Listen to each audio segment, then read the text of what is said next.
എന്നെ കാണാൻ വേണ്ടി ഇത്ര ആൾക്കാർ ഇവിടെ വന്നിരിക്കണെന്ന് എനിക്ക് മനസ്സിലാവാത്ത. അത് വേറൊന്നുമല്ല, ആ നോട്ടീസ് അടിച്ച ചെറുക്കനില്ലേ അവന്റെ മുഴുക. അവൻ നമ്മുടെ നാടകം കിടില്ലാന്ന് എഴുതി കാണും. അല്ല, അതൊന്നുമല്ല. പിന്നെ രചനാ സംവിധാനം സണ്ണിക്കുട്ടൻ എന്ന് എഴുതുന്നതിന് പകരം സണ്ണി ലിയോ എന്ന് എഴുതി കഴിഞ്ഞാൽ ഈ പഞ്ചായത്തിൽ നിന്നല്ല അപ്പുറത്തെ പഞ്ചായത്തിന് വരെ ഇവിടെ ആൾക്കാർ വന്ന് നിൽക്കും കേട്ടോ. അപ്പൊ ഒരു കാര്യം ചെയ്യാം, നമുക്ക് നാടകം ഒന്നുകൂടെ തുടങ്ങാം. പിന്നെ കൃഷ്ണ എവിടെയാന്ന് ചോദിച്ചാൽ എന്നാ പറയും? ട്യൂഷന് പോയെന്ന് പറയാം. ട്യൂഷന് സെറ്റല്ലേ? നിങ്ങളെ ഇവര് കാത്തിരുന്ന സെക്കൻഡ് ഹാഫ്.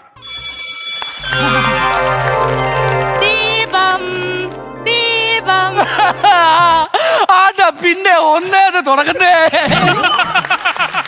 എനിക്കറിയാൻ പാടില്ലാത്തോണ്ട് ചോദിക്കോ തള്ളേ, ഈ വീട്ടിൽ ദീപം ഇതിന് മാത്രം എവിടെ ഇരിക്കണ്? പറയടി, കൃഷ്ണ എവിടെ അച്ഛാ? കൃഷ്ണ ഇത്തവണ ട്യൂഷന് പോയിരിക്കുകയാണ്. കൃഷ്ണ മിടിക്കുകയാണ്. അവൾ എത്രയിലാണ് അച്ഛാ പഠിക്കുന്നത്? 2ാം ക്ലാസ്സിൽ. ഞാൻ പോയി ഇതിലും ഹലോ, കൃഷ്ണ പണ്ട് 2ാം ക്ലാസ്സിലായിരുന്നു, ഇപ്പോൾ ബികോമിനാണ് പഠിക്കുന്നത്. ഇനി ഇങ്ങനെ ഡയലോഗ് തെറ്റിക്കരുത്. ഈ സെക്കൻഡ് ഹാഫ് നമ്മൾ രണ്ടുപേരും കളിച്ച് അടിപൊളിയാക്കണം. അവിടുന്ന് പോയി എന്റെയും കൂടി കുറവേ ഉണ്ടായിരുന്നു. നിന്റെ കൂട്ടുകാരനല്ല ഇവിടെ സൗണ്ട് അവനോട്. സോറി അളിയ, ഞാൻ ഉറങ്ങിപ്പോയി. എടാ ദിൽജിത്തെ, നീ എന്നെ പണിയാടാ ഈ കാണിക്കുന്നത്? നാടകമല്ലേ, ഞാൻ പിടിച്ചോളാം. ഉറപ്പാണോ? ഇടുക്കുമായിട്ട് പിടിച്ചോളാം. അളിയാ, അവൻ ഉറങ്ങിപ്പോയോണ്ടാണേ. ഇനി സെക്കൻഡ് ഹാഫ് നമ്മൾ അടിപൊളിയാക്കണം. ഗന്ധർവ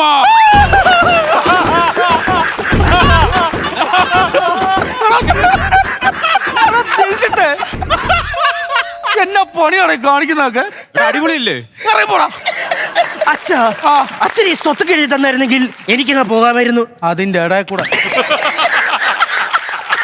ഈ പടുവൃത്തൻ എന്റെ സ്വത്തുക്കളെല്ലാം നിന്റെ പേരിൽ കരതലം ചെയ്തു തരുന്നു. എല്ലാ സ്വത്തും എനിക്ക് കിട്ടിയിരിക്കുന്നു. എനിക്ക് ഞാൻ പോവാ. മനുക്കുട്ടാ, അങ്ങനെ എന്നെയും ഈ പാവപ്പെട്ട ഗായത്രി കുട്ടീനെയും ഈ കുരുക്ഷേത്ര ഭൂമിയിൽ ഒറ്റക്കിട്ടിട്ട് പോകാൻ വിചാരിക്കണ്ട. ആ വേദന തീർന്നില്ലേ? നാടകത്തിനോടുള്ള സ്നേഹം കൊണ്ടല്ല നിങ്ങൾ കണ്ടിരുന്നതെന്ന് എനിക്കറിയാം. ഒന്നല്ലെങ്കിൽ നിങ്ങൾ വിളിക്കുന്ന സ്ഥലത്തേക്ക് ഞങ്ങൾ വരാം. അല്ലെ, നിങ്ങൾ പറയുന്ന സ്ഥലത്തോട് ഇവനെ ഞാൻ പറഞ്ഞുകൂടാ. അങ്ങനെ ഞങ്ങളുടെ ഈ വർഷത്തെ ഏറ്റവും പുതിയ നാടകം അമ്മൂമ്മയുടെ തീപ്പെട്ടി ഉറുക്കാൻ പറ്റിയ ഇവിടെ അവസാനിച്ചു.